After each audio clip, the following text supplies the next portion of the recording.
মাঝে মাঝে স্বামী তার ব্যবহারে বুঝিয়ে দেয় পর কখনো আপন হয় না। যতই তুমি তাকে ভালোই বাসো না কেন, সে কিন্তু তার ফ্যামিলির থেকে তোমাকে কখনোই ভালোবাসবে না।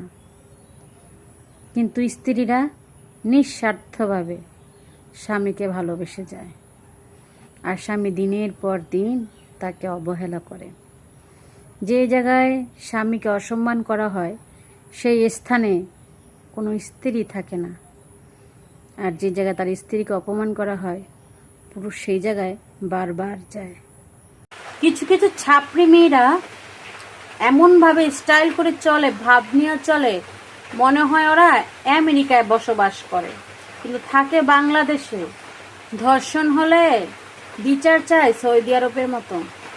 কেন সোনা, একটু পদ্মাশীল হয়ে চললেই তো পারো। কথাটা কিন্তু সব নারীর জন্য ছিল না, এটা ছাপড়ি মেয়েদের জন্যই ছিল। So be careful. আমার সাথে থাকতে হলে অবশ্যই তোমাকে বেহায়া হতে হবে। আমি চাই আমাকে কেউ পাগলের মতো ভালোবাসুক, তার সবটা দিয়ে আমাকে ভালোবাসুক, আমাকে সে হারানোর ভয় করুক। আমার আবার কম ভালোবাসা সহ্য হয় না। আমার পরিবর্তনটা খুব সুন্দর হবে, আর আমাকে নিয়ে আফসোস করা মানুষগুলো মারাত্মক হবে। ও মা শেখ হাসিনা, মা জননী, তুমি তো দেশ ছেড়ে পালাইলা মা। তোমার বিদ্যুৎ অফিসারগুলো কেন নিয়ে যাও লগে করে? আবার ওরা কারেন্ট নিয়ে কুতকুত খেলা শুরু করছে রাত্রে। মা জননী, এনকা যদি শুরু করো, তোমার জন্য একবার রাজপথে নামছি, এখন বিদ্যুৎ অফিসারের জন্য কিন্তু আরেকবার রাজপথে নামবানি মা। ডাঙ্গে কিন্তু এবার পাইসলে আমরা থুবেন নি মা। ও মা জননী, তোমার বিদ্যুৎ অফিসারগুলো ভালো হয়ে যাবে, নইলে যেই ছাড় আলছে না, কিছু থুবেন নাই, কিছু থুবেন নাই আমার মা জননী। তোমার বিদ্যুৎ অফিসারগুলোকে নিয়ে যাও, আমার খুব জ্বালান জ্বালাওছে, রাইদত কারেন্ট নিয়ে কুতকুত খেলাওছে, গোলামের বেটাও গল। একজন নারীকে অপমান করে বলেন তোমার মতো নারী 500 টাকায় পাওয়া যায়। সেই আপনি মাথার গাম পায়ে ফালানো টাকা নিয়েই নারী খুঁজতে যান। নারী কিন্তু কখনোই যায় না। বিয়ের পরে বাবার বাড়িটাও পর হয়ে যায়। বাবার বাড়িতে 2-3 দিন থাকা যেমন তেমন ব্যাপার। যদি আপনি 10 দিন থাকেন,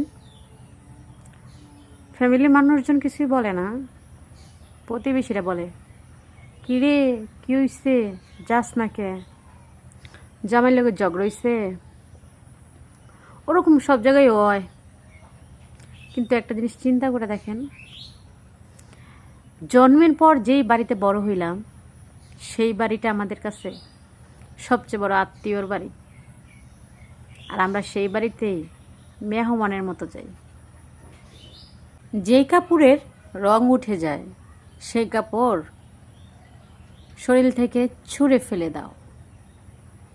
যেই মানুষের চরিত্র ভালো হয় না সেই মানুষকে মন থেকে ছুঁড়ে ডাস্টবিনে ফেলে দাও, সে ডাস্টবিনের যোগ্য। রাতে কারেন্ট নিয়ে ছিনিমিনি খেইলেন না, রাতে হাত পাখা করার মানুষটা বিদায় সে।